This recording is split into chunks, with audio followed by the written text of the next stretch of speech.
ഇത് എനിക്ക് എന്തിൻ്റെ കേടായിരുന്നു എന്ന് എന്നെ തന്നെ ചിന്തിപ്പിച്ചൊരു വീഡിയോ ആണ്. ഇന്ന് ഈവനിങ് ചായ ഇടാൻ വേണ്ടിയിട്ട് ഇരുന്നപ്പോഴാണ് ചേട്ടൻ കടയിൽ നിന്ന് ഒരു തണ്ണിമത്തം വാങ്ങിയിട്ട് നിന്നത്. അപ്പോൾ പിന്നെ വിചാരിച്ചു അത് കട്ട് ചെയ്തിട്ട് മധുരം ഉണ്ടാക്കും നോക്കുകയാണ്. ഈ ഇടയ്ക്ക് വാങ്ങുന്നതെല്ലാം മധുരം കുറവായിരുന്നു. അങ്ങനെ കട്ട് ചെയ്ത് നോക്കിയപ്പോൾ നല്ല കളറൊക്കെ ഉണ്ടായിരുന്നു. അങ്ങനെ പിന്നെ ഞാൻ കട്ട് ചെയ്തിട്ട് ഒരു പീസ് എടുത്ത് ഞാൻ കഴിച്ചു നോക്കിയപ്പോൾ നല്ല മധുരമുണ്ട്. അപ്പോൾ വാവയ്ക്ക് ഭയങ്കര ഇഷ്ടമാണ് ഈ സാധനം. അതുകൊണ്ട് മിക്ക ദിവസവും ഇതിവിടെ വാങ്ങാറുണ്ട്. പോരാത്തതിന് ചേട്ടൻ ജിമ്മിൽ പോയി തുടങ്ങിയതിന് ശേഷം എന്തെങ്കിലും ഫ്രൂട്ട്സ് എപ്പോഴും കഴിക്കുന്ന ശീലം ചേട്ടനും ഉണ്ട്. അതുകൊണ്ട് പിന്നെ എപ്പോഴും ഇവിടെ എന്തെങ്കിലും ഫ്രൂട്ട്സാണ്. ഇപ്പോൾ കൂടുതൽ ഈ തണ്ണിമത്തൻ സീസൺ ആയതുകൊണ്ട് എപ്പോഴും ഇത് തന്നെ ആയിരിക്കും ഇവിടെ ഉണ്ടായിരിക്കുക. അങ്ങനെ പിന്നെ അതെല്ലാം കട്ട് ചെയ്ത് ചേച്ചിയുടെ മോളുണ്ടായിരുന്നു, അവൾക്കും ചേട്ടനും ഭാവിക്കും ഒക്കെ കൊടുത്തിട്ട് ഞാൻ ബാക്കിയോടെ എടുത്ത് കട്ട് ചെയ്ത് വെച്ചു. എന്നിട്ട് പിന്നെ എല്ലാവർക്കും ചായ ഇടാമെന്ന് വിചാരിച്ചു. അങ്ങനെ പിന്നെ ചായക്ക് വേണ്ടിയിട്ട് പാലൊക്കെ തിളപ്പിക്കാൻ വെച്ചിട്ട് എന്തെങ്കിലും സ്നാക്സ് ഉണ്ടാക്കണമല്ലോ എന്ന് വെറുതെ ആലോചിച്ചു. അപ്പോൾ പിന്നെ ബ്രെഡ് ഉണ്ടായിരുന്നു. എങ്കിൽ ഞാൻ വിചാരിച്ച് ബ്രെഡ് ടോസ്റ്റ് ചെയ്ത് കൊടുക്കാമെന്ന് വിചാരിച്ചു. എല്ലാവർക്കും ചായക്കുമ്പോൾ കടിയായല്ലോ എന്ന് കരുതിയായിരുന്നത്. അതിപ്പോൾ എനിക്ക് ഇരട്ടി പണിയായതുപോലെ ഉണ്ടായിരുന്നു. ഓൾറെഡി ഞാൻ എൻ്റെ വീട്ടിലെ എല്ലാ ജോലിയും ചെയ്ത് കഴിഞ്ഞിട്ടാണ് കുളിക്കാറ്. പിന്നെ എനിക്കിത് വൃത്തിയിടാൻ എനിക്കൊന്നും ഇഷ്ടമല്ല.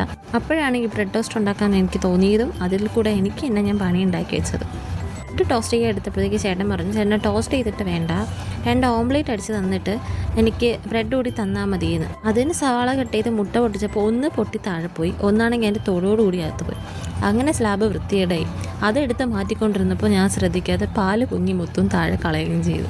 അങ്ങനെ പിന്നെ അവിടെ മൊത്തം കുളമായി. അതിപ്പോൾ എനിക്ക് ഇരട്ടി പണിയായി. ഞാൻ ഓൾറെഡി അവിടെ എല്ലാം വൃത്തിയാക്കി ഇട്ടൊക്കെയായിരുന്നു. ഇതിനി അപ്പം തന്നെ തുടച്ചിട്ടില്ലെങ്കിൽ അവിടെ മൊത്തം കറയായാൽ പിന്നെ വീണ്ടും തുടച്ചിറക്കാൻ ഭയങ്കര പാടായതുകൊണ്ട് ഞാൻ വിചാരിച്ചു എന്തായാലും അപ്പോൾ കൈയോടെ തന്നെ കഴിക്കാമെന്ന് വിചാരിച്ചു. അങ്ങനെ പിന്നെ എല്ലാം അവിടെ വൃത്തിയാക്കി ആ പാലൊക്കെ തുടച്ച് മാറ്റി എല്ലാം വൃത്തിയാക്കിയിട്ട് പിന്നെ ഞാൻ ഒന്നേന്ന് ചായക്ക് പാലെടുത്ത് ചൂടാക്കി ചായ ഇട്ടു. എന്നിട്ട് പിന്നെ അവിടെ മൊത്തം മുട്ട വീണത് സ്മെല്ലായിരിക്കുമല്ലോ, അതുകൊണ്ട് കുറച്ചവിടെ കഴുകി ഇറക്കി. ചേട്ടൻ ജിമ്മിൽ പോകുന്നതുകൊണ്ട് ഡെയിലി 2 മുട്ട എന്തായാലും കഴിക്കും. കുറഞ്ഞത് 2 മുട്ടയെങ്കിലും കഴിക്കണമെന്നാണ്. അതുകൊണ്ടാണ് ഈ മുട്ട ഓംലേറ്റ് അടിച്ച് തരാൻ പറഞ്ഞത്. അങ്ങനെ പിന്നെ അവിടെ ഫുള്ളൊന്ന് വൃത്തിയാക്കിയിട്ട് ചേട്ടന് വേണ്ടിയിട്ട് ഓംലേറ്റും അടിച്ചു കൊടുത്തു, ചായ ഇട്ടു. ഈ ചായ നന്നായിട്ട് പതപ്പിച്ച് അങ്ങോട്ടും ഇങ്ങോട്ടും അടിച്ചിട്ട് ചായ കുടിക്കാൻ ഭയങ്കര ടേസ്റ്റാണ് കേട്ടോ. ട്രൈ ചെയ്ത് നോക്കണേ. അങ്ങനെ എന്നിട്ട് എല്ലാവർക്കും ചായയൊക്കെ ഒഴിച്ച് വെച്ചിട്ട് ചേട്ടന് വേണ്ടിയിട്ട് 2 ഓംലേറ്റ് ഉണ്ടാക്കി. ഈ എവിടെ ഓടി നടക്കുന്നത് ചേച്ചിയുടെ മോളാണ്. അവളിപ്പോൾ 2 ദിവസം കൊണ്ട് വീട്ടിലുണ്ട്.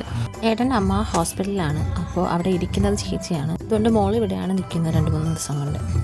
അങ്ങനെ പിന്നെ ചേട്ടന് വേണ്ടിയിട്ട് ഓംലേറ്റ് ഉണ്ടാക്കി, ബ്രെഡ് മാറ്റിയിട്ട് അവൾക്ക് വേണ്ടിയിട്ട് ബ്രെഡും എഗ് വെച്ച് ടോസ്റ്റ് ചെയ്യാൻ വിചാരിച്ചു. അതിന് വേണ്ടിയിട്ട് ഒരു മുട്ടയും അതിലേക്ക് കുറച്ച് പാലും കുറച്ച് പഞ്ചസാര. ഞാനിവിടെ ഒരു മുട്ടയ്ക്ക് ഒരു 2 ടേബിൾ സ്പൂൺ പാലും 1 ടീസ്പൂൺ പഞ്ചസാരയാണ് ഇതിലെടുത്തേക്കുന്നത്. ഇത് നന്നായിട്ടൊന്ന് ബീറ്റ് ചെയ്തിട്ട് ബ്രെഡൊന്ന് ഇതിലേക്ക് മുക്കിയിട്ട് 2 സൈഡ് നന്നായിട്ട് ഫ്രൈ ചെയ്തെടുത്താൽ മതി. എനിക്ക് ഈ എഗ്ഗിൻ്റെ ടേസ്റ്റും മണവും ഇഷ്ടമല്ല ബ്രെഡിനൂടെ കഴിക്കാൻ. അതുകൊണ്ട് ഞാൻ എനിക്ക് വേണ്ടിയിട്ട് സെപ്പറേറ്റ് ആയിട്ട് വെറും ഗീ മാത്രം വെച്ചൊന്ന് ടോസ്റ്റ് ചെയ്തെടുത്ത് എനിക്ക് അങ്ങനെ കഴിക്കാനാണ് ഇഷ്ടം. നിങ്ങൾക്ക് എങ്ങനെ കഴിക്കാനാണ് ഇഷ്ടം? കമൻറ്റ് ചെയ്യണേ. ഞാൻ വെറുതെ ബ്രെഡ് എടുത്ത് വെച്ചിട്ട് അതിൽ കുറച്ച് ഗീയോ ബട്ടറോ എന്തെങ്കിലും ഒന്ന് ആക്കി കൊടുത്തതിന് ശേഷം അതൊന്ന് തിരിച്ചിട്ടിട്ട് 2 സൈഡും ഒന്ന് ടോസ്റ്റ് ചെയ്തെടുക്കാറുണ്ട്. നല്ല ടേസ്റ്റാണ്. എനിക്ക് എഗ്ഗിനെക്കാട്ടിയും കൂടുതൽ ഇഷ്ടം ഇങ്ങനെ കഴിക്കാനാണ്. എന്തോ ഒരു ക്രിസ്പിനെസ്സും പിന്നെ എന്തോ നല്ല ടേസ്റ്റായിട്ട് തോന്നിയിട്ടുണ്ട്. ഞാൻ ഇങ്ങനെയാണ് കഴിക്കാറ്. അങ്ങനെ പിന്നെ വൈകുന്നേരം ചായക്ക് വേണ്ടിയിട്ടുള്ള കടിയൊക്കെ ഉണ്ടാക്കി കഴിച്ചപ്പോഴത്തേക്കും ഡിന്നർ ഇനി ഒന്നും ഉണ്ടാക്കണ്ടെന്ന് വിചാരിച്ചു. കാര്യം ഇത് കഴിച്ചപ്പോൾ തന്നെ എല്ലാവരുടെയും വയറ് ഫുള്ളായിട്ടുണ്ടായിരുന്നു. അപ്പോൾ താങ്ക്സ് ഫോർ വാച്ചിങ്. ഇനിയും വീഡിയോസ് എല്ലാം കാണുക, സപ്പോർട്ട് ചെയ്യുക, സബ്സ്ക്രൈബ് ചെയ്യുക. Tata, bye bye, see U.